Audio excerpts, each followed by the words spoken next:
Good evening, everyone. We'd like to bring the meeting to order. If you'll please stand for the invocation and the Pledge of Allegiance.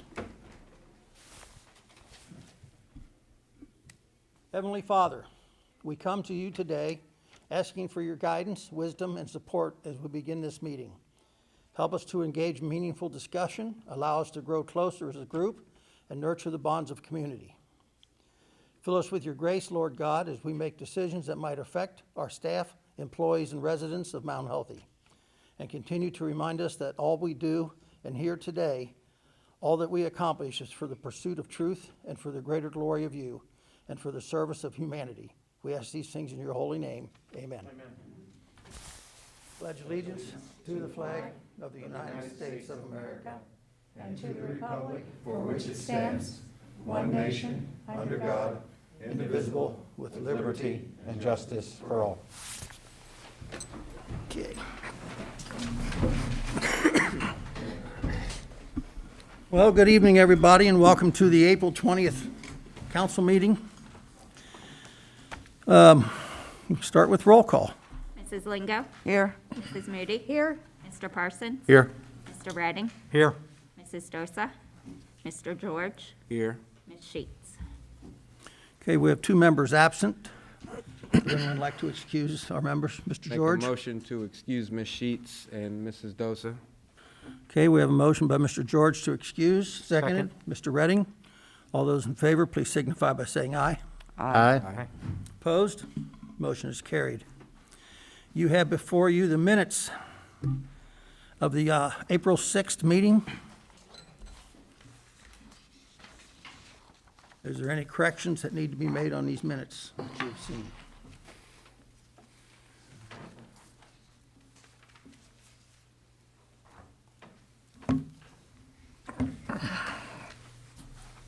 Danny, you're eyeing me. You got anything? No, I don't. I just got one thing on page 3. The last paragraph, first sentence. Should say the city will get a large sum of money. Add the word "some" between large and of.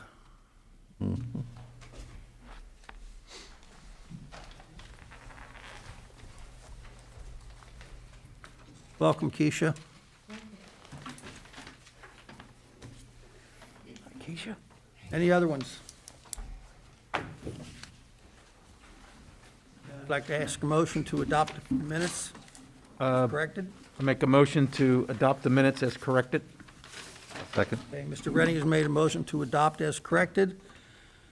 What's your name again? Bob. Bob. Bob has made a motion to, seconded. All those in favor, please signify by saying aye. Aye. Opposed? Motion is carried. Correspondence? Got I have minutes of the work session. Oh, yes. On your table was the minutes of the work session from April 6th. I apologize.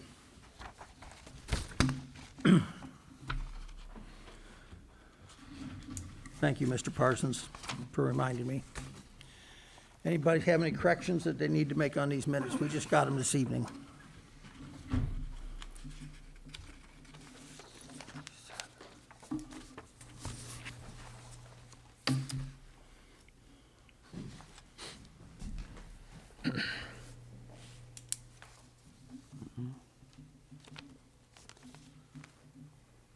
Anybody like to make a motion to adopt as printed? I'll make a motion to adopt the work session minutes as printed. Okay, Mr. Redding has made a motion to adopt as printed. Do I have a second? Second. Mr. George, seconded. All those in favor, please signify by saying aye. Aye. Aye. Opposed? Motion is carried. I do have a question. Should this, this was really I know it's a work session, and did we adjourn council technically? I guess my question is Yeah, should we did. these really be minutes of the actual council meeting? And I don't recall how we do them. No, we adjourned. We adjourned. We We took a adjourned? break because it was Okay. an Yeah, Mr. CIC Parson, meeting. in fact, you seconded it. Yes, okay, Adjournment. okay. Okay, correspondence. I do not have any correspondence. Does anybody else have any to bring before council? Okay, guests and special events, we have none. Public input. This is a session of part of council where we allow the public to address council, and we have a couple people who would like to do that tonight. Ann Ketzer, you're up, hon. All right. You need to give us your name and address, even though I know who you are. Not everybody here knows No, me. I know. So. Ann Ketzer, 7920 Elizabeth Street, part of the infamous North Elizabeth Street, part of our neighborhood that's been under discussion. I came up here to address several things, but the first thing is the project for our street improvement. I happened upon the council meeting on the cable channel of April the 6th, because there was nothing good on Hallmark that night, so I ended up, I kept going, and there was Mount Healthy. And to much of my surprise, I heard talking about the North Elizabeth project, which is long overdue, and we are very patient people, as you must know. But I also found out that there was a lot of things happening that I was not aware of. And we've never received any official communication in writing or verbally about the street project. We just know it's long overdue, and we have lots of potholes, and we probably have the worst street in Mount Healthy. At least I think we would win any election on that one. But we've been patient. I also found out that they were planning to put sidewalks on both sides of our street. Now, this is a section of Elizabeth Street that does not receive much traffic except for from Adams Road to the farm, to Teakin Farm. The rest of it is more or less private. We enjoy that privacy. We have only 9, I think, residents that own property, 3 on the east side and 6 on, 6 on the east side and 3 on the west side in the Mount Healthy property. And at the end of our street, as you know, there's a private lane that goes back to several more properties. The only foot traffic we ever have is people walking from Adams Road to the farm on food days mostly, and when there's volunteer days. The volunteers park on Adams Road and they walk down to the farm.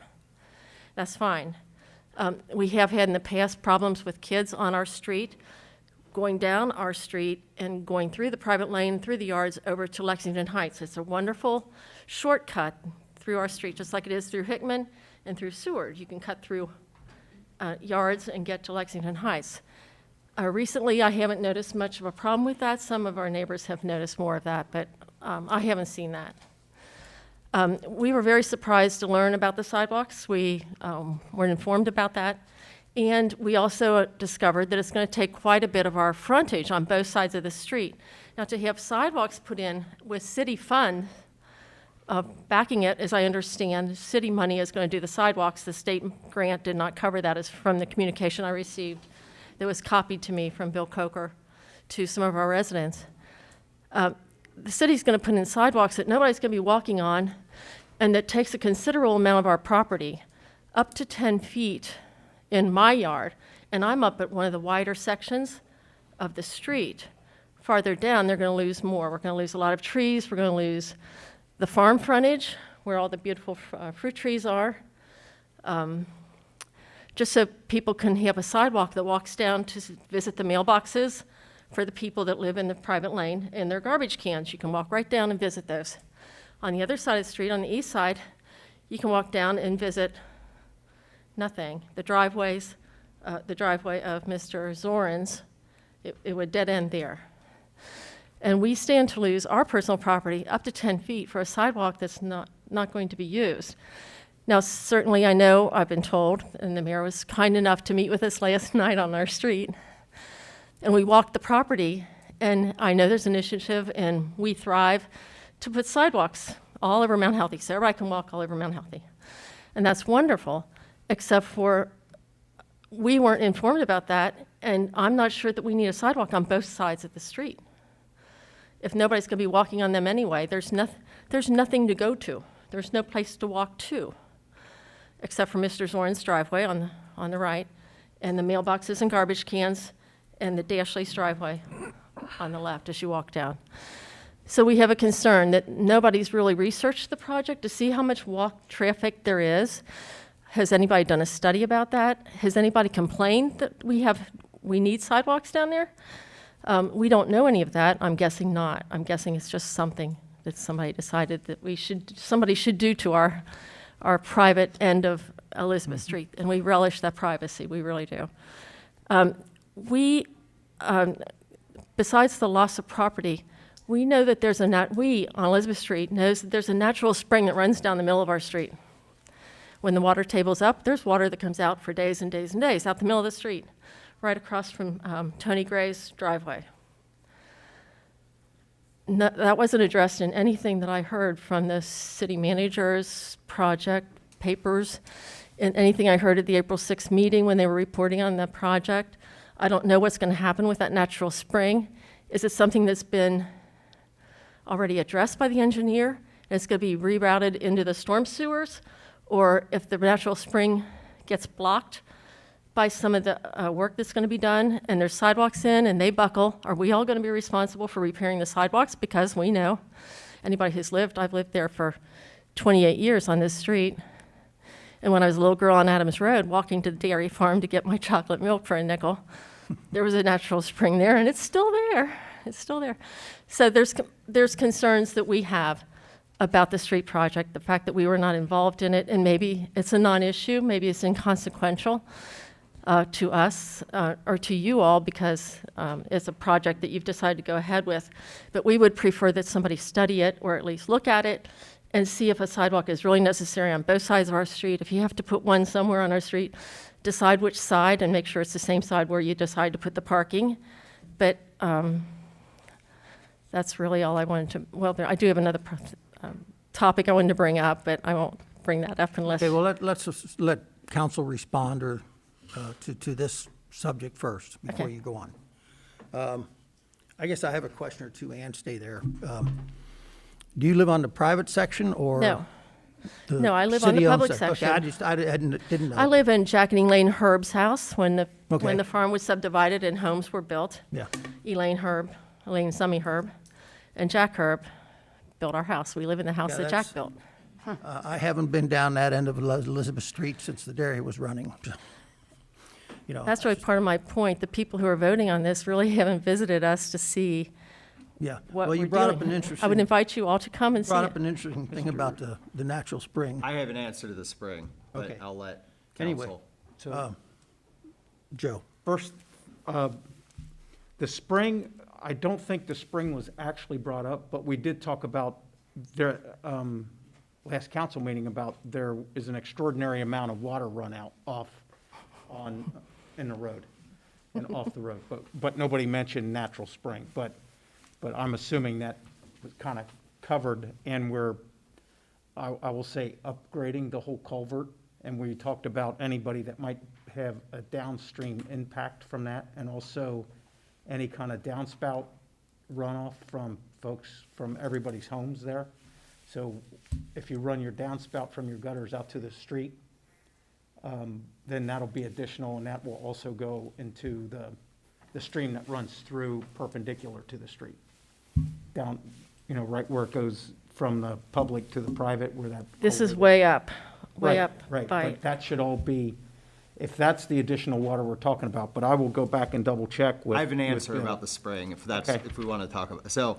But one other, okay, while we're still on the spring. Because that's coming up when I said I'll talk about it. The engineer did get back with us. We did ask the engineer this morning.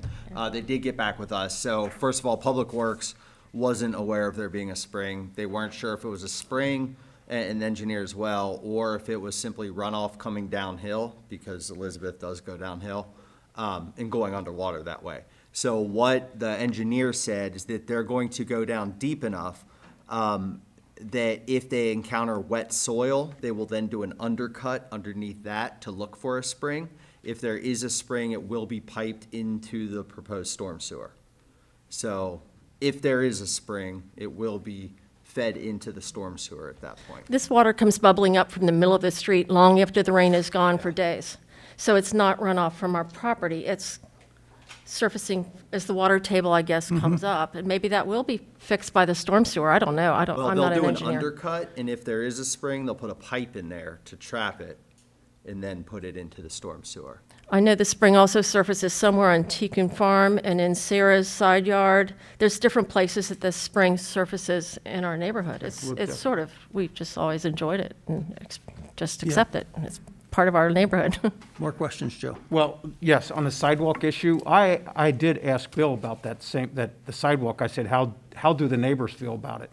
Or the folks that live on Elizabeth Street feel about it? I said, because I've been down there as a kid multiple times. I knew the Wiegand family that lived down there. Well, I guess In that's, his house. yes, his house. Jane. Secondly, I told Bill, I said, my wife and I walk the city a lot, and we've been down there more than a few times, and I said, is there really an issue? Do we really need sidewalks down there? And so part of that came up about the We Thrive process and the project of making Mount Healthy a walkable city and including that as a part of it. But I was interested in people's feedback. Bill did not have any at the time, so I'm very glad that you came up here to talk about it before the project starts. Now, that's the only conversation I've had with Bill. I have not had any since then. So, I'm interested in hearing what people have to say.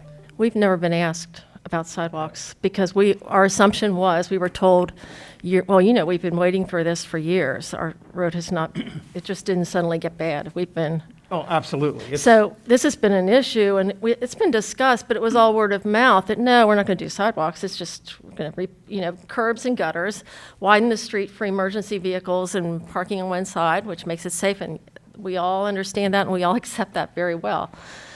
And we worry about the trees at the end of the street and the Hartman property, but with the storm sewers, they probably would be lost as well. The Hartmans and the Schlotterbecks lose this kind of area on their side yards because they face Adams Absolutely. Road, but Yes. they're on the corner property. So they lose quite a bit, and the Schlotterbecks are up on a hill, so there's going to be a cut in the hill of their property if the street goes that direction, widen that direction. They're going to have to be a wall or something. So there's a lot of questions unanswered, but we've never been approached. I've never seen Mr. Coker on our street, although James said he's been there to see the property, but we've never seen anyone from council actually visit us. You're welcome to. Oh, yes, Jenny goes I've to the been on your farm. street She many knows the ti- farm. I've been on your street many times. Yes. And the only thing I would say is that, there were children that were walking to Tickon Farm from school. If I happened to park on the street and I needed to get back to the farm, or let's say I was visiting someone, a lot of times a sidewalk is also good because you can get on a sidewalk to walk to the house that you're going to if you have to park on the street or if you have to get on the farm. But I understand your concern and the lack of, you like the privacy back there. It's like a private little neighborhood. The issue for me is that I would not feel like, I guess I wouldn't be welcomed walking back there, just taking a little walk, because you don't want sidewalks there, because you really don't want people walking in your street. We don't tell people that. Well, I know, but I kind of get that And there's a lot of people impression that a little walk their bit. dogs down the street and, Yeah, people, I'm neighbors just like saying. Joe and. But I think your bigger concern is how much property it's going to take away from your yard. Is that the biggest Well, and problem? the necessity of having a sidewalk on both sides. If you have to have a sidewalk, the main traffic is going from Adams Road to Tickon Farm on that side of the street, on the west side of our street. That's where the foot traffic is. No one goes past there to visit their garbage cans and mailboxes. Well, which you could do. usually a sidewalk, putting sidewalks in, usually upgrades the value of the homes in that area when you have sidewalks, usually. I understand what you're saying because you're kind of like a cul-de-sac. The end of that is a private drive, and I wouldn't think, that's a whole private situation back there, but, okay, well, I appreciate you coming up and alerting us to this. But, I'm sorry, Jenny. No, I'm done. We should have some kind of communication out to you, and that was something we talked about too, last council meeting. I was like, hey, have we started contacting the people on Hickman and Elizabeth and Adams that, that this is coming? So there should be some kind of communication. I believe we typically do that when we do a street project. Well, it was going out for bids next month, according to with your last meeting, and so I thought it was important to at least be here. Yes, and I appreciate you coming up. And you all talked about the same issues on Hickman, but they've already got their sidewalks. They do. But it's different there. They have like a cul-de-sac. You drive down, you can turn around. There's a private driveway back to Stalin's old house. Yep. But it's very private. You can't see beyond that. Ours is more Yes. visible from our street. And there's no cul-de-sac, there's no place to turn around there, except for Sarah's driveway. You could turn around her driveway. But the sidewalk, as we look at it, would end at her driveway and Mr. Zorn's driveway. And then there's going to be nothing there. I mean, it just ends. There's no walk around or anything like that. You have to cut through the street if it's on both sides. But if it was just straight down, then people could walk up. So anyway, those are our concerns. Yeah. So basically, do it's a wanna- sidewalk, not the road. I mean, you're happy with that, we're gonna put a new road in. Very with- happy, I mean, yes. that road's terrible. There's no road there. So you're happy about that. Thank with you the for curb. acknowledging You just don't want the sidewalks, is that it? I would like you to reconsider putting sidewalks on both sides of the street. If you have Okay. to put it on one side or the other. Okay. To think about that and how that would affect the parking patterns, because that would have to change. You would have to park on the side of the side where the sidewalk is put and what's lost in terms of property that. But we would stand to lose 10 feet of our front property if sidewalks go in, because it says that they would take the utility poles. The sidewalk would have to be on the other side of the utility pole. So that puts the sidewalk up 10 to 15 feet into my front yard. And I'm not sure that's going to improve my property value. It's kind of, the street certainly will, and the curb and gutter and the storm sewer, that's perfect. Thank you. Thank you for listening to me. Yeah, thank Okay. you. Thank you. Thanks. Did you have something else, Joe? Well, I did want to bring up one other item. You mentioned that kids, or maybe even young adults, they use that as a cut-through sometimes to get, does that happen more in the winter or the summer? Or is it just, It's hard to say. All year? So- All year, because it's the way, and used to be a lot of kids on bikes, but now that the kids are not bused to and from their neighborhoods, from the high school, there's high school kids, but some of them are going down to Teacon Farm to volunteer and for programs there, which is wonderful. But I don't see that traffic go on through because I don't live down there. I live up towards the top of the street. Sarah sees more of that because that's out her front door. And she sees that. And I don't know that the new property owner at the end of the private lane, I know he put a big gate across his driveway, the entrance to his driveway. So there's a big Okay. metal gate there. So part of that driveway is gated now. okay. So the one concern I'll bring up is that I live on St. Clair. It's a dead end. The woods are down and go into Bernard, right? You just cross the creek and you're on Bernard. And probably at least a half a dozen times this year alone, the police come flying down there, no lights, no siren, and you know why? Because they're probably after somebody who is either bailed off on Bernard and trying to cut through St. Clair, or is on foot or something like that. So there is a bit of a safety concern there. I would just want council to know that. I mean, It's been that way for years down there. yes, it's Yeah, been that way for years. and I always would- been a problem down at, you mean at the end of St. Clair? Yes, at the Yeah. end of St. Clair, but this is, I would think, could be a very similar situation, so. Except it's private property, isn't it? Yeah, but I mean, they're cutting through private property, right? They're cutting through private property? So it would they be- would technically be, yes, but I don't know that that on St. Clair, it's stops- not private property, is It it? is not private property, No. that's the only difference, but That is a big difference. I don't want to, first of all, if you're evading the police, you're not gonna care if it's private property. So I'd like to hear maybe from the police, how many situations they've had in that area I don't want of us to get off Elizabeth Street topic. going to Lexington Heights or, I'm a little confused how sidewalks affect that. Yeah, me too.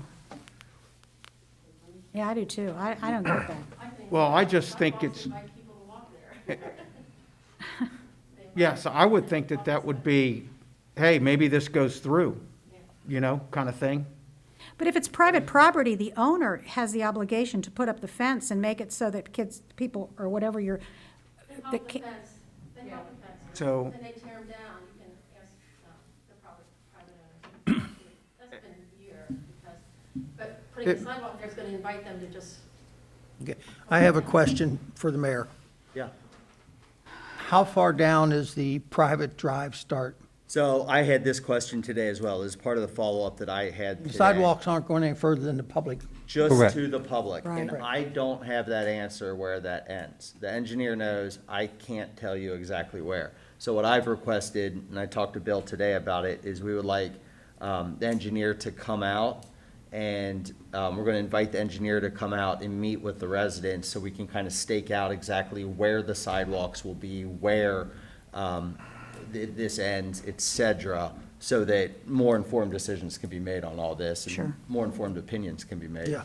by all of us, because I don't know those answers. And then the sidewalks in front of Ms. Ketzer's house, Yeah, as they're proposed now, that still stays on private, or on the right-of-way. They're not taking any private property, right? correct. It'll all be right away. That's correct. It just looks like it's taking your front yard.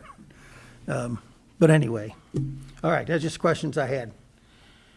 Any other questions on that before we get our next citizen up here? Okay, Sarah, you are up. This is Sarah Dashley, ladies and gentlemen. She is the money person from Assumption Festival. Yes. I'm Sarah Dashley. I live at 7955 Elizabeth. So I'm the first house once it becomes private. As far as we know, it becomes private right before my driveway and right after Mr. Zorn's driveway. There's telephone poles that stake it out. We also, the sidewalks won't really affect us because they'll stop right before our driveway, but the people coming down and being invited by the sidewalks would affect us. There have been several instances where young adults, teenagers, young kids have come down and crossed through. Mr. Rutz used to live at the house at the very end of the street, and I used to take care of him. And I'd be down there in the morning and at night just helping out because he had a stroke. And there were several nights that I saw people jumping the fence. There was a night that somebody had jumped the fence and was hiding out behind his shed from the police. A few instances like that. There was a day that my daughter and I had the dog next door at the farm kept barking, and we were trying to figure out what it was barking at, and went outside, and there was 4 kids in the creek right next to our house, and they were playing in the creek. And I told them, that's private property, you need to leave. And they cussed me out and told me it's none of my business, that it's city property, and that they go there all the time. And my concern is we have property on both sides of the creek, so are we liable if these kids get hurt? And it's like they didn't respect me at all. So that's my main things with the sidewalk inviting people down. The other thing, my parents bought the house in '77 when the dairy was still there, and I walked up and down that street to Assumption, to school every day. We played in the street. We were fine. I'm 38 years old, standing right here.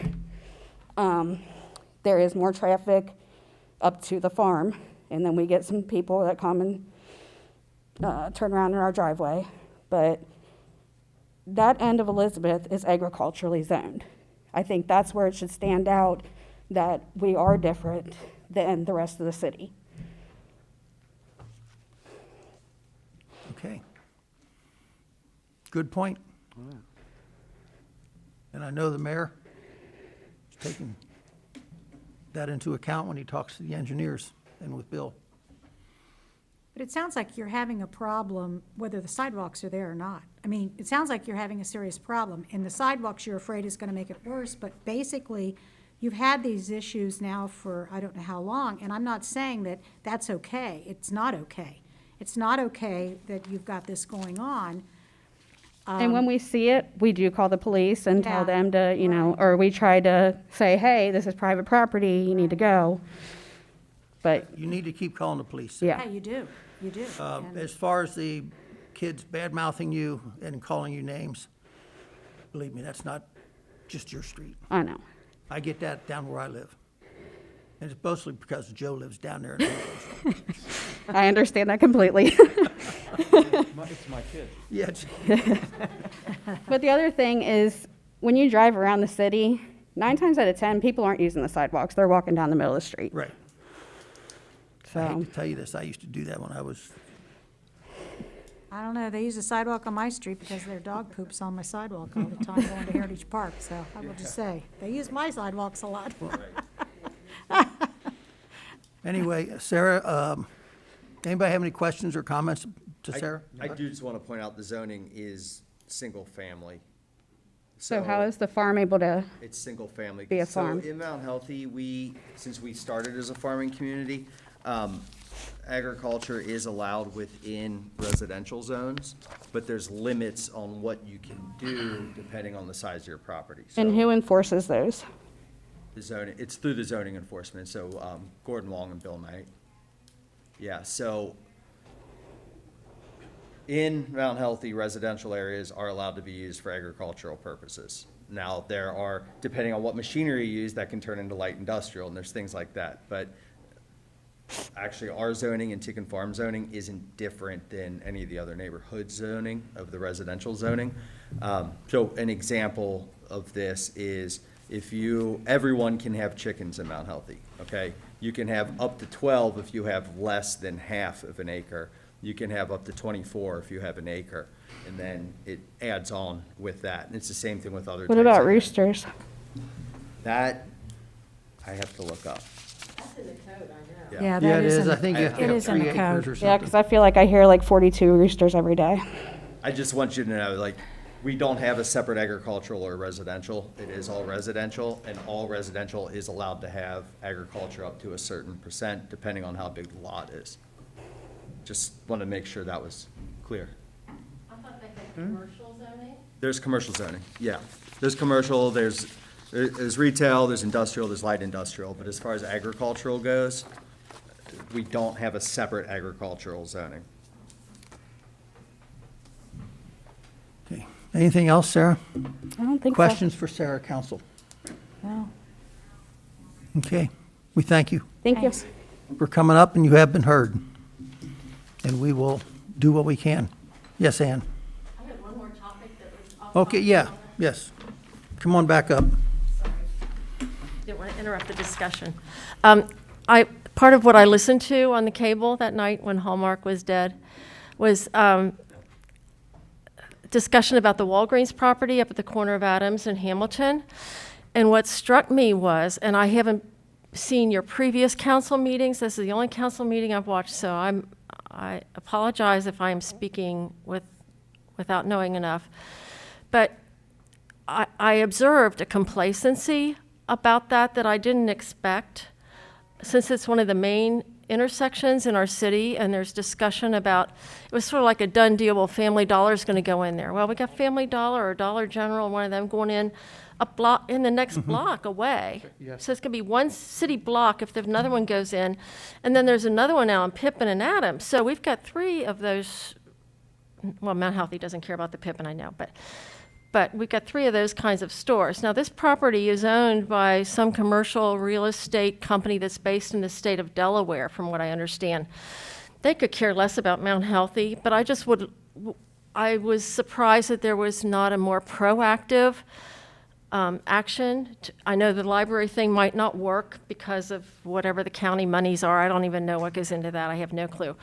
But it seems to me that the city could maybe have more discussion with that commercial real estate company that owns that property or that manages it, and tries to get something else there. Or what are they going to do with the building? The building will be raised anyway, because that's why Walgreens moved out. The building was falling apart, and the company didn't want to fix the building, and Walgreens didn't want to put money into it. That So- wasn't it. That I wasn't can it. address, Yeah. so, I promise there's not been complacency with Walgreens. In No. fact, we've been very proactive. Good. As soon That's good as to know. Walgreens notified the city that it was going out, I told Bill that he needed to contact the library immediately, because that would be the absolute best location for the library. And library is still going to be building in Mount Healthy. And they wanted that. They agreed with us. That was the perfect spot. We were pushing, they were pushing. There were also other people with good businesses interested, and I gave them Bill's contact, et cetera. So we were pushing hard to get good businesses. The problem is, the owner is, like you said, that holding company. I don't know what you call them, to be honest. They build properties, and then they lease out to Walgreens, CVS, Dollar Tree, Dollar General. And Walgreens still had a lease for several years. They pulled out because nationally they were cutting down the amount of locations. So they closed ours and the Colerain Township one, and there was a third one in the region I'm losing. Because of the four, North College Hill was the busiest. So when they were shutting down, North College Hill was making the most money, so they shut the others down. Library wanted to buy it. I mean, they were contacting them wanting to buy it. We were pushing for them to buy it. The owner said they were not interested in selling and they were not going to sell because Walgreens still had a lease. Walgreens was still paying even though it was vacant. That's why you never saw a for sale sign, because the property owner was happy just collecting rent from a vacancy, which is infuriating for us. So we kept pushing the library kept pushing them. We were all pushing for it. Then next thing we know, we get notification that Dollar Tree's coming in and is gonna put the signage up and needs the permits for that. The problem we're running into is we cannot prevent them because that's not our first choice at all. The problem is that, and they're not gonna raise the building. They are using the current building. It is in good shape. I don't know who told you that's why they moved. That's not why they moved. So Dollar Tree is going in there. The problem is, since they're zoned retail, we can't stop it because that's what that zoning's for. If they were trying to do a use that needed conditional use or was prohibited and they need an exception to that, it could go through BZA or the Planning Commission. But since it's retail and it's a retail establishment going in, there's no way we can prevent it. So all we can do is hold them to the current regulations that the other businesses have once they're in. And we're gonna be doing that. Now, that said, one of the things, we had a 2-hour meeting before this, it won't fix that and it won't solve that issue in the future because we legally can't stop that. If they're retail going in retail and it's permitted use, we can't stop it. What we are doing is we've had a 2-year process rewriting the zoning code, and part of that is that when there's a new business coming in, it will require an inspection and certification by every change of owner, every change of tenant, every change of business. It still wouldn't prevent Family Dollar. If they went in and it was still in good shape, we couldn't really do anything against it. Or Dollar Tree, sorry, you're right. There's way too many of these dollars in town.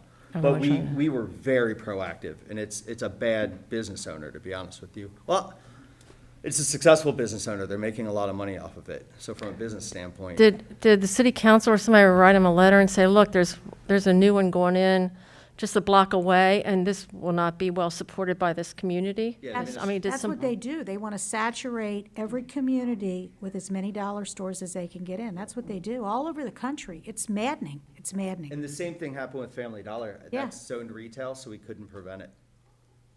Now, we did have some input on changing the way the storefront's gonna look. They wanted just a flat wall on Hamilton Avenue, and we aren't allowing that. So the things that were within our control, we were changing. It's frustrating, but that is something we've been proactive on, and there's a 185-page document that we just spent 2 hours reviewing, and no, Kim I and some did, others spent 2 years trying to fix it, Right. but that is one thing that is infuriating for all of us. It's terrible. thank you for We don't like explaining that. Yeah. I didn't observe, I just saw the part where you all said, oh, well. Yeah, I well, we thought, were man. very upset and disappointed Yeah. because, you know, this is something we've been fighting, you know, where I live, if you know, there's a Walker Funeral Home. That's right. Their Family Dollar wanted to go in there. That's If you right. go to rural parts of the country, I see this a lot in South Carolina if I go the back roads. They'll just put up a horrible-looking building because they can get by with that in the rural areas that are very poor. And then when they come in some areas, they have to up the building a little bit in order to get them in because they'll say, oh, you know, we'll make the building look nice for you. But usually they don't maintain the landscaping. They have 1 or 2 employees in there. And it's what we're dealing with in this country. It's awful. Thank you very much for your time on all these Yeah. issues. I appreciate it very much. Can I Thank you. also just add with Jenny's Yeah. situation, because there is a difference, and I don't want people to think, because there was a big fight over that. Mm-hmm. And council did have more power over that. Yes. And got to vote whether or not Family Dollar was gonna go in there and change the building. That's because that was only zoned for office use. Mm-hmm. It wasn't zoned for retail. So when Family Dollar was trying to go in where Walker is, they weren't allowed unless they got permission, because it was only zoned for office, because it was a doctor's office before that. So council and planning commission did have control over that. Whereas with this, since it's retail to retail, there's no control, which is the frustrating part. the one thing I'm happy about is it's not an event center, because that was our biggest, Yeah. honestly, Yeah. our biggest fear is that was gonna be an event center, which has been our biggest problem in the community. Yeah, Yeah, we that's a got real off of problem. Yes. All right, is there anyone else who would like to address council tonight? Okay, then we're going to move on. We sure thank you for coming up. Committee reports. Business Partnership and Alliance. Who has that one? I do. Jenny. Just real quick. I'm Sure, sorry. absolutely. I just want to tell, so we're not voting on anything tonight No. or on this. I just wanted you to know, like, so we'll get the engineer and organize with you. I didn't want you to think you had to sit through a 2-hour meeting if, okay. Just, I didn't want you to think it was being voted on Thank later. you for coming. Yeah. You can throw eggs from your yard. I'll see ya. Sorry, Jenny, I didn't mean to. No, that's fine. The Alliance has a spring, April fundraiser, and if people can give, I think I said this at the last meeting, they will, they have some people that will match the donation. They are, I don't believe they're fully open on the youth program yet, but they're working on that. And of course, the food pantry is open, and I don't know if you saw the, they're in the church. There was a feature, I believe, on Channel 9 about the church moving from down where the stadium is, the Revelation Baptist Church, which is in Mount Healthy now. It was a very good feature. And I think they're a good partner here for us in Mount Healthy, and it's been a good thing with the food pantry, so I think that's a nice thing. It was a real, if you can bring it up if you go into, I believe it's Channel 9, is that what it was? Cordell, did you see it? Channel 9, yeah, it was a nice feature. Okay, now, business meeting, so business association meeting, and Kim, chime in if you need to. There were some guests there. Superintendent Hawkins from the school district was there, and 2 other employees. They gave an update on the new building, the new early childhood building, preschool, kindergarten registrations going on now. The opening date of that building probably now is going to be pushed to September. I don't know if they had an exact date, but that's what they talked about. I think they were there mostly to listen and to just get to know the business association and just talk about some of the, they talked about the internet grant and the initiative to have internet in the whole school district, so that was very good for people to hear at the business association meeting. Also adding electives at the high school, they have an ROTC program, so they kind of highlighted that.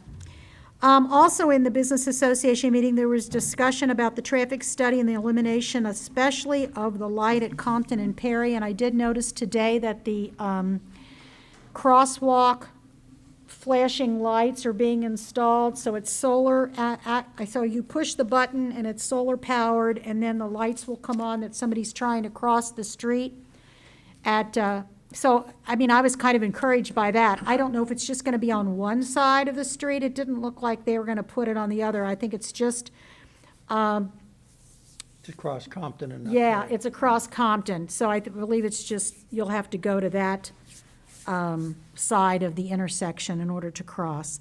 But there was a lot of discussion, correct, Kim, from a concern of how dangerous that's going to be, especially as Mr. Cole brought up at the last meeting, people trying to pull out, and if there's cars parked on Compton Road, how it's going to be hard to see around to know that you can get out safely. So that was a lot of discussion. There was a really, I thought, uplifting, pleasant presentation by Mr. Dwight Moody. How engaging that was for him to get up. He's been thinking about an idea for 2022 called the Social Stroll, of events and things that could take place all over Mount Healthy during the weekend of July 3rd or 4th when we have the fireworks, culminating with the fireworks. He had a lot of good ideas. He would like to get a group together. I think there's enough groups in Mount Healthy that could maybe work with him as to maybe planning this event.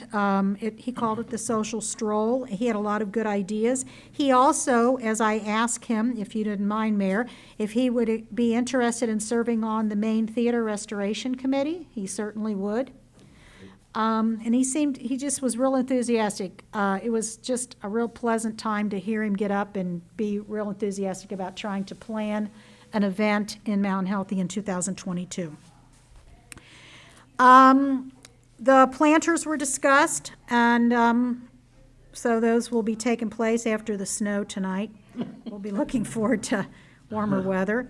Parking and zoning was discussed. I think, as I talked to Kim before the meeting, are we looking at a 1 hour or a 2 hour limit on Hamilton Avenue?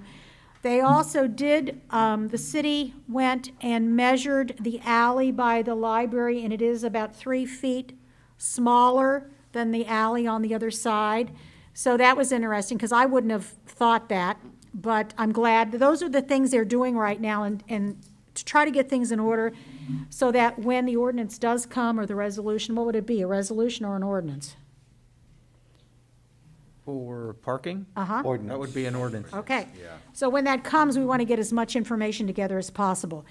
If anybody wants to meet with me, I'm going to meet with Mr. Cutter, and we're going to look at some of the way that some of the parking lines have been drawn in the past on Compton Road, because of some of the differences with buildings taken down and other things, we're thinking that maybe some additional parking could be put in place.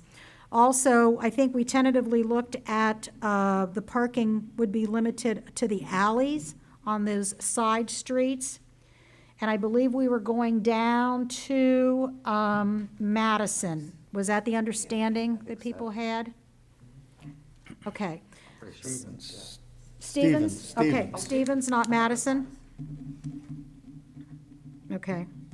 And then starting at McMacken, right? Yes. Okay. So anyway, there was a lot of discussion on that. I'd like to say that Touch of Heaven Floral Shop received an honorable mention and recognition with SCORE. I'm not sure, it's capital SCORE, Small Business Award through her mentor. The first farmers market at Fibonacci again will be May 2nd from 11 to 2. And they have a Sunday brunch there every Sunday from 1 to 2. Anything else, Kim? Okay. I'll go on to beautification. Oh, go ahead. You're meeting with Greg? Yeah, sometime I'm going to walk with him. You wanna If walk? it's in May, that would be great. If it's in May? If it's in May, yes. Okay, so before not May next 1st, week. I can't. Okay, I'll get in touch with you, Joe. Okay, Yeah, that would be appropriate since your streets and, there you go. all right, thank you. Okay, can I go into beautification now? All right, so beautification, I want to just state that we're going to looking at the placement of the flower pots. We're also going to look to see, and again, this is, I'll work it out with Greg, that we can plant some of the plants and then put the pots out instead of putting the pots out and then we go all over the place planting the plants. I will say that our Get Trashed group, who, we have some very dedicated people who pick up trash every week, whether it's on that Sunday morning or whether it's during the week. This coming Sunday, we're going to kind of highlight that group and anybody who wants to join us. From 9 to 9:45 in back of the coffee shop, there will be a free, you can either order a free coffee or tea drink, and donuts will be from the bakery. And we're going to start our pickup of going through the city and the streets in Mount Healthy around 10 o'clock. Garbage bags will be provided. I've got those from the city. I think it would be nice to be able to do this every, once a quarter, especially for this group that is so dedicated, and anybody who would like to join us, that would be wonderful. We've got some garbage cans, been placed around town, and we're not the only community with a trash problem. I will tell you right now, I've got a trash can out by the end of my driveway, and I take care of that, and somebody just left a big box there yesterday. And so I brought it up here, and I think it was somebody put a toilet in and just left the box there. And also by the Occasion event place, there's a garbage can there, and they just, when they're done with an event, they just toss it all out there. They either try to stuff it in the garbage can, or they just toss it out. Also, the coffee shop was missing one of their cans because they requested if they could have one, and we think that a business borrowed it for an event and then returned it mysteriously, because it's just, I just don't understand the trash thing is just mind-boggling. If you saw on the news, The state of Ohio, over 10 years, has spent $40 million on cleaning up highways. And they said with the money they spend every year, the things that they could be doing, I mean, these are people that are highway people, employees that we're paying to clean up trash that people are just throwing out. And I wish along Heritage Park, we would have had a wall there, because the problem is you've got some nice greenery and all that trash comes down, and when the city tries to go and clean that up, as they've talked, it's awful. If we had a wall there, at least the trash would be over there, and it would at least be easier, maybe, to maintain a lot of that litter. So I just wanted to let you know about our cleanup on Sunday. This happens every Sunday, but people have adopted streets, adopted certain sections of their town. I know I've adopted part of my street. If people would just pick up the trash in their yards every day, it would help us a lot, because, I mean, somebody will get on Get Trashed and say, I was out walking my dog, and between my husband and I, we picked up 5 buckets full of trash. And everybody's like, thank you, thank you, thank you. And so it does make a difference, and it seems like it's a never-ending job, but I think we want our town to look good in our community, so it's important. So that'll be this Sunday, the 25th, and that's it. Thank you, Jenny. Questions? Okay. Move on to finance. Mr. Parsons. Yeah, I reviewed the statements that were in our packet today, information through March, and everything looks to be running smoothly. Doesn't look like there's any problems. We haven't received any property tax money. I guess we get that in April, first half in April. We just got it. But, okay, other than that, revenues were pretty good. And expenses are pretty much right on too. That's all I have. There are questions for Mr. Parsons. Parks, Ms. Lingo. Hey, I just want to publicly thank Ray again for all the hard work he did on the summer concerts. And I spoke to him today, my glasses are fogging up, and about maybe food trucks and so forth. He's not going to go out and try to get food trucks because it's too hard. They always want to know how many people are coming and so forth. If somebody calls him up and says, can I come, he'll let them. But he wanted me to let you guys know that if you know of any groups that want to sell something at any of the concerts or anything, to send a proposal to the city so that he can look it over and maybe do something like that, or get some money for your group and sell some things. And then, Mayor, are you going over the park thing? I mean, the movie? Go for it. And then, the movie nights are gonna be Saturday, July 31st, Saturday, August 7th, Saturday, August 14th, and Saturday, August 21st. Admission is free, and they all start at dusk. So I want to thank the mayor for doing that. And that's basically it. Oh, the pool opens. Are you going to go over that, aren't you? No, you can go Okay. ahead. Go for it. The pool is going to open Saturday, June 5th. So, and I got a copy of this. Is this on the website? Yes. Okay. And it was also posted on Facebook, I know, and It next gives all door. the prices of the season passes and so forth like that, if you want to look at that. Swimming lessons. And that's all I have really, because I just got this just now, so I don't know that many details on this. We don't have any trouble meeting all the requirements and criteria from the health department or from the state of Ohio? We had a list of them in our packet. So this is the benefit of having a pool management company. They have to do that, right? experience at this. And a lot of, they managed pools last year that were open under very strict guidelines. And this year it's easier than that. So Okay. I know Bill has talked to them about that, but that Good. is the benefit of using a I'm company really, like that. really pleased to see it opening back up. Yeah. That's it. Okay, So, thank you, thank Denise. you. That was everything? Mhm. Mr. Redding, Safety and Streets. Yes, couple of things. I did check out the Compton Road, the work they're doing on Compton Road at Perry. I checked out the lights. I also checked on Compton Road, if you're going west, right before you get to Perry, there are going to be bars, light bars basically, but I'm concerned because currently we probably have a few too many signs that I think, now I went by, I checked it out in my truck, I should have checked it out in my car because it would have changed the elevation, but I think some of those signs are going to block that bar. So I'm concerned about that because there's a pedestrian parking, or a pedestrian crossing sign that sits about 15, 20 feet in front of the crosswalk, and then there's a pedestrian crossing sign up on the pole where the bar is going to be. And then there's also a public parking sign and kind of giving you direction. So just looking into that, I'll talk to Bill about that. Also coming west to east, I circled around and went west to east. And during the day, there's a lot of activity that goes on there. So I have a little bit of concern there too about how prevalent the signage, or, the light bar will be if it does capture people's attention and say, hey, somebody's going across the street. Because the only time those light up is when you hit the button.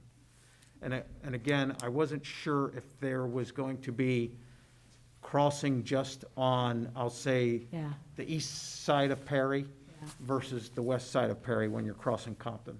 So I will look into that.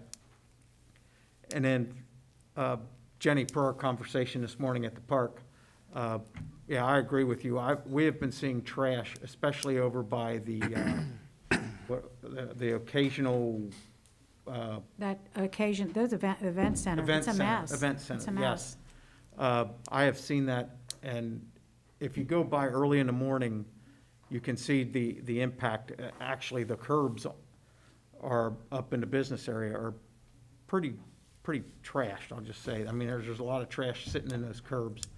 So, and not just there, up and down Hamilton Avenue. So it is a concern. So, again, just be aware of it. And then finally, I'd like to set a street committee meeting. I believe it's Denise and Bob, right? So Yeah. I don't have a particular time I would like to do it, other than maybe before the first council meeting in May, if that works for you guys. So planning commission's meeting Oh. at that time, you'd have to like meet in another room. Yeah, okay, that's fine. So, say like 6 o'clock, 6:15? Okay, 6:15?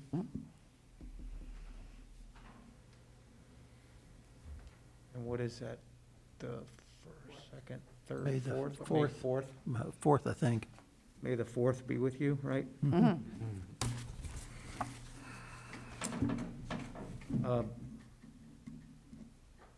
I think that's all I have. Yes, I believe that's all I have. Thank you, Mr. Redding. Any questions for Mr. Redding? Schools, Mr. George. No report at this time. Okay. Question for Mr. George, when does school get out for the summer? Mr. Wolf could probably answer that Okay. better. I think the first, Yeah, the last student day is the First week first of or June. second. Let me look. Sorry, I was adding the committee meeting to my calendar while we were talking. The second is the student last day, June 2nd? June 2nd. Okay, thank you. Hey, library, Ms. Dosa. Thank you.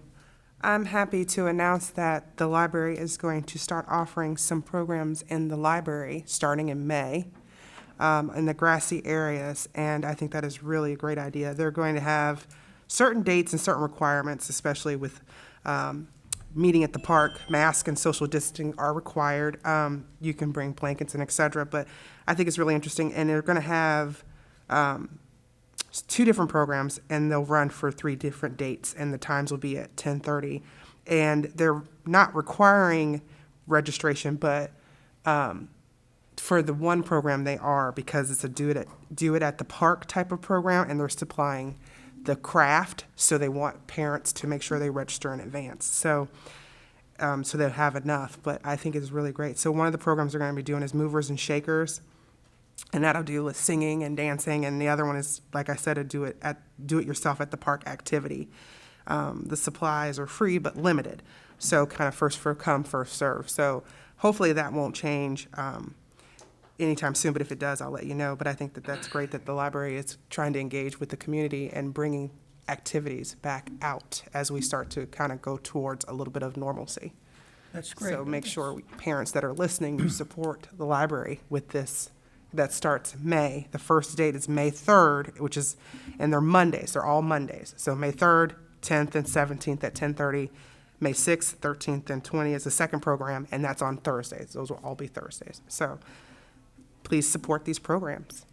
Yeah, I think it's great that they're thinking far enough in advance to use the park and open air spaces for their programs that they couldn't run in that building. Yeah, I do too. I think it's great. That's great. That's good thinking. Okay, Urban Tree, Ms. Lingo. No report. Okay, does, Cindy's not here for We Thrive. Is there anybody, Joe or Mayor? I can, take hers. We have a We Thrive meeting on next Tuesday. Make sure I'm saying that right. Next Tuesday, the 27th at 4 o'clock. It is a Zoom meeting, so if anybody else is interested in attending or anybody in the public is welcome to attend. You can email the front office, Ray Rissel, or myself, and we can send you a link to the Zoom meeting so that anyone can join. And with that, we're going to talk about the farmer's market. Last year, Betty asked me, and I ran a voter registration booth at the farmer's market, and Cindy's going to help out this year as well as part of the We Thrive initiative, just to help promote the farmer's market and just doing voter registration. And that's it for We Thrive right now. Oh, no, there is one other thing, and I know I brought up at the last council meeting, the neighborhood navigator, they're taking applications. I know there were some applicants since last time, so I'm hoping to hear more from that. They didn't come to Mount Healthy, they go straight to the public health. So I'm anxious to hear if they found a good candidate. I know there were some good local people that were interested and applied. One thing that this does piggyback on Denise talking about the park events, one thing that has concerned me for a while, I've been running the movies now for 16 years. It was one of my pet projects when I got on council, and I don't have any problem running them, but I also don't think it's sustainable when you just have one person doing those things. So one thing we've been talking about for years really is possibly paying somebody to do summer events, and it's been talked for a while, maybe a small stipend, et cetera. And I brought up to Bill, and this is just in the idea formation stage, that once public health finds a neighborhood navigator, possibly offering to them additional money, like X amount of money for running a movie, X amount of money for running, we have trouble with concerts sometimes, finding somebody just to take the water and the check up to the band that plays, or when Shakespeare in the Park comes, unlocking the community room. So we're hoping maybe if they find a good enough candidate, and we have to wait and see how that works out, but the way that's gonna work is they get an initial stipend for being the neighborhood navigator, and then they get paid by thing that they do. So a certain amount for each meeting that they run, certain amount for each event that they run, et cetera, and that all comes from public health. If it's a good person, we're thinking of tagging on to that and saying, we'll pay you a little bit for each movie you run, or each, any of these events, concerts, whatever that you run, or helping come up with other ideas, like the stroll idea, et cetera. And then, if that's successful, maybe we end up with a different position at some point. Maybe not. This may be a very affordable way to do it. So it's just something that's bouncing around our heads right now. We're kind of waiting to see what We Thrive does or what public health does, and if that'll fit. If not, we may do that in a different way. But that's just one proposal that's out there now. Just wanted to put it on your radar. Nothing official yet, but you may see it coming up in the future. And it's really just for the sustainability of these programs. I think really just having, one person volunteering for it all the time, the fear is when a volunteer disappears, the events disappear as well. And we'd rather have it institutionalized so they stay. Next thing I wanted to talk about is the Planning Commission met tonight. So before I even get to that, I want to give a lot of credit to the following people, to John Young and Bill Coker. John's from Urban Fast Forward, and Bill, they're doing it as part of their job, but then again to the volunteers, to Jim Lowenberg, Kim Cremines, Betty Bullis, Dave Osterday, Susan Frank and Diane Kallmeyer. This has been like a 2-year process for them, and maybe one of the most important processes that we are doing, honestly, with the city, and I've had little involvement. I think it's awesome we have all these citizens that are doing it all. And I wasn't joking, it's 185 pages of going through zoning, which is not the most exciting stuff, and tearing it apart and reorganizing it and coming up with recommendations. So those were presented to Planning Commission tonight. It's a lot of stuff. Gordon Wong came and recommended some changes to it that he would like to see. Planning Commission agrees with some, disagrees with others, et cetera. And what Planning Commission has decided to do tonight is to extend this hearing to May 4th. So the next, Planning Commission will be before the next council meeting as well, from 5 to 7. And at that point, Planning Commission will decide, kind of point by point, the amendments and the changes, whether they agree with them or not, and then vote on whether or not to pass the amended version and send it to council. So I appreciate the Planning Commission didn't want to just act on it tonight. I mean, it could have come to us quicker, but when it's a 2-year process for the committee, I think it makes more sense for Planning Commission to, chew on it a little more and discuss it a little more. So that'll be, and I have a lot of notes just from this. So we're going to be going over that. Planning Commission should vote on it next meeting, unless something changes. Once they vote on it, it will come to council in ordinance form to adopt it.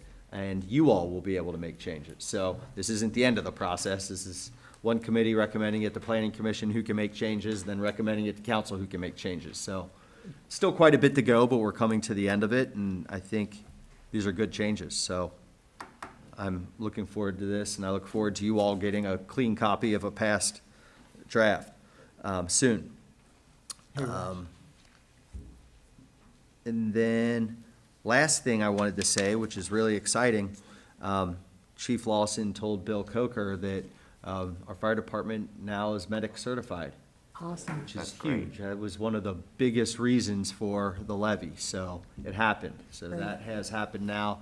I just want to thank the voters for passing that, thank the council members that worked on it. Again, thank Bob for the work he put in on the failed joint, fire district, because that was all part of this process. So we do have a paramedic department now, which is great. Wow, Great. that's Is great. that ASL or ALS? Advanced life saving instead of basic? Or is that just, We were always, I don't want to say it wrong. okay, we're not that yet.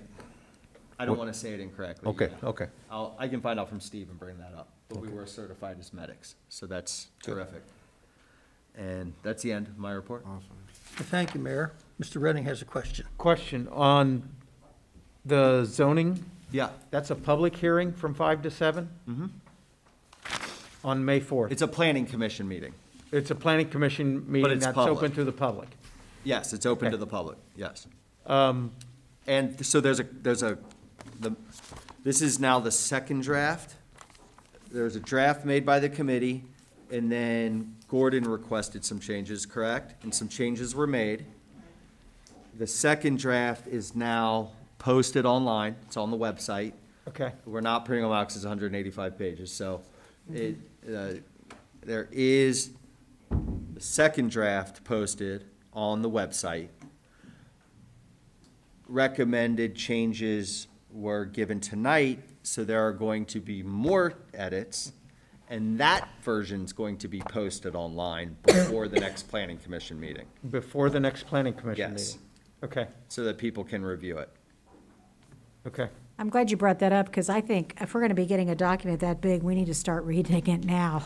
Yeah, the problem is it's not, I know, We but don't- at least yeah, we the see minute where it is changes. and maybe what happens when we get it. and it though. is posted online right now. Yeah, So you can okay, go good. start reviewing what it is now. Yeah. Okay, good. Yeah, So with Good that question. said, yep. I would like to reschedule Seen that coming. the street levy and safety levy committee meeting to a better time, So in case anybody wants to attend, Don't say levy. Yeah, I was gonna say, did you Yeah. say levy? Say levy. Are we asking Didn't I for a say levy? committee? You No, said you said levy. levy. Oh, sorry. Trying to raise our taxes. Street Levy and Safety Committee, Street Committee and Safety Committee. There you I think I go. said it again. To, before the second meeting? Okay, which would be the third Tuesday, which would be the 18th, I believe. So we'll move that to the 18th. What is the subject of our committee meeting? Well, I would like to talk about the parking, and specifically the revenues that we're getting from the gas tax and what we can do with those. And I would also like to talk about anything between now and then that we hear about Elizabeth Street and any other concerns. And any other miscellaneous items like crossings at Compton Road and any other issues. And some of the, when Jenny schedules her meeting, we may have some additional items. So, but I'll keep you all posted, All right. so. Keisha, you doing that?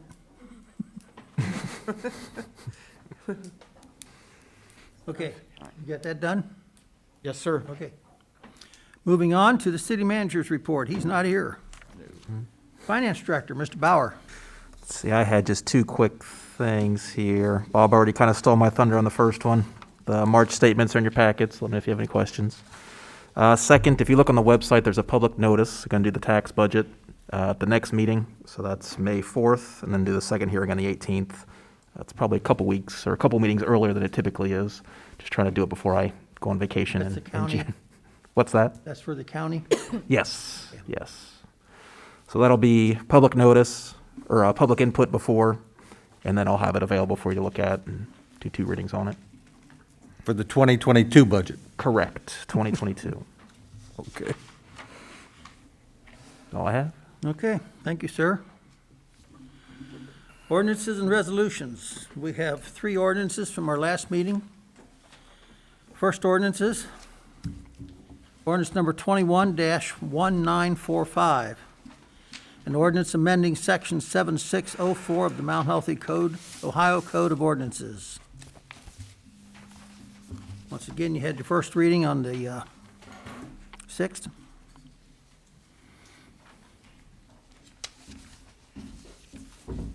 Questions or comments, council? This is in regards to the complaints about parking across the sidewalks, block sidewalks.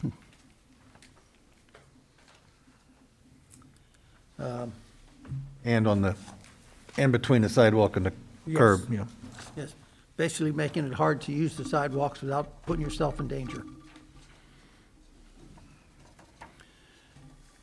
Comments or questions? I'd like to ask for a motion to adopt then. I'll make a motion to adopt ordinance 21-1945. I'll second it. Mr. Parsons has made a motion to adopt. Ms. Moody has seconded. Roll call, please. Mrs. Lingo, Aye. Mrs. Moody, Aye. Mr. Parsons, Aye. Mr. Redding, Aye. Mrs. Dosa, Aye. Mr. George, Aye. Ms. Sheets. Okay, by a vote of 6-0, ordinance 21-1945 is adopted. Next one is ordinance number 21-1946. An ordinance amending Chapter 77, the traffic and parking of the city of the Mount Healthy Code of Ordinances.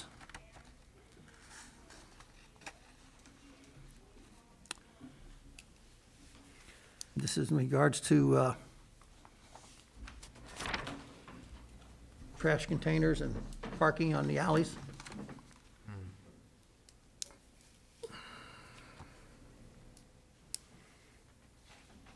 Questions or comments?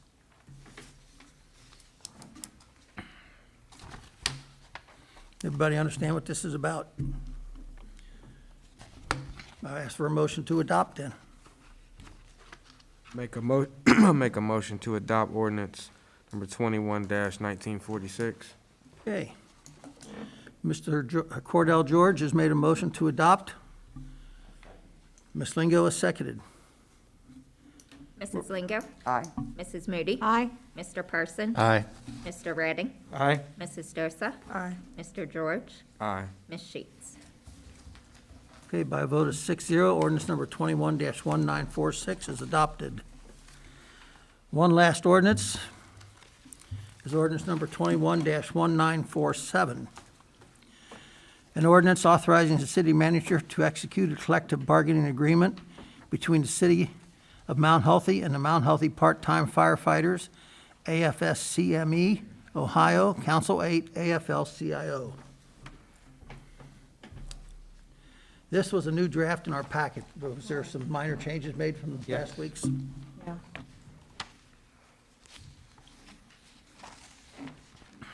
We had the missing paragraph. It said section 4, paragraph F, but it really is article 4, right? Paragraph F? Yes.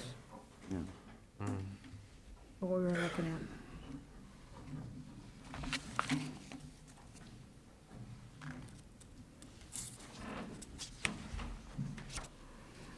Questions or comments, council?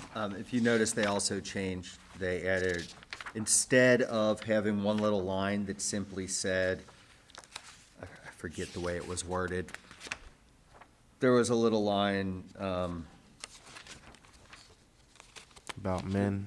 basically said anything, yeah, that refers to men, also refers to women. Right, But they actually went through and added or her. right. Okay. That was something Ms. Sheets requested.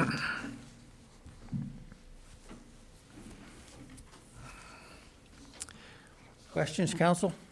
I have a comment. I just want to say there's some significant increases in hourly pay for the, for the part-time firefighters here and EMTs and medics. Very well deserved, and I'm glad to see it. Right on. I remember when the part-time fire department or volunteers got $17 a run. They'd go in burning houses for $17. It was awful. Yep. Okay. I make a motion to adopt ordinance number 21-1947. Ms. Moody has made a motion to adopt. I'll second. Mr. Parsons has seconded. Mrs. Lingo, Aye. Mrs. Moody, Aye. Mr. Parsons, Aye. Mr. Redding, Aye. Mrs. Dosa, Aye. Mr. George, Aye. Ms. Sheets. Okay, by a vote of 6-0, ordinance 21-1947 is approved. That is all of the ordinances and resolutions we have. We now go to old business.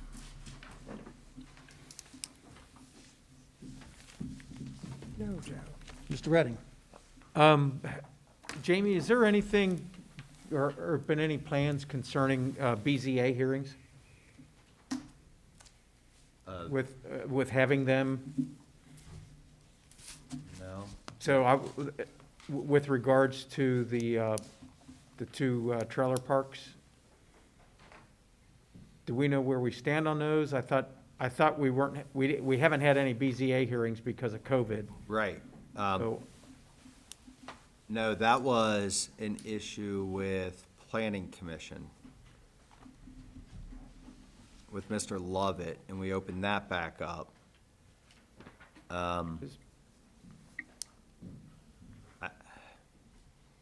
I don't know where we are in the process of that right now. okay, Yeah. okay. I thought it was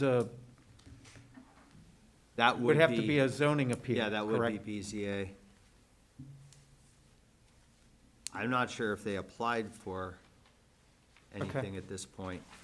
Okay, I'll check with Bill. okay. That's a good question, because that, yeah. Because I thought at one point it was both trailer parks that were running into that issue, and, Yeah, so yeah.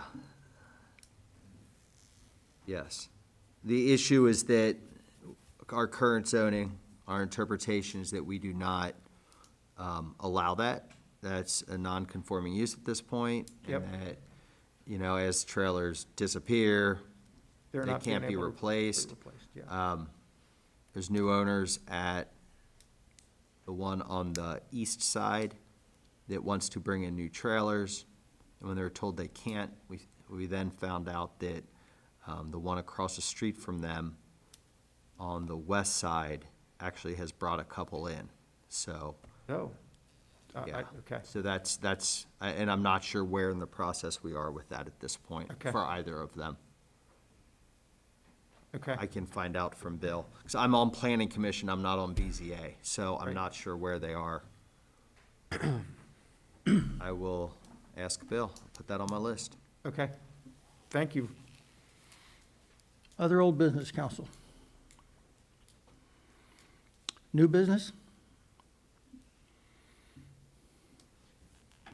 Denise, Make a motion to adjourn. we have a motion to adjourn by Ms. Lingo. Do I have a second? Second. Mr. George, seconded. All those in favor, please signify by saying aye. Aye. Opposed? Motion is carried. Meeting is adjourned.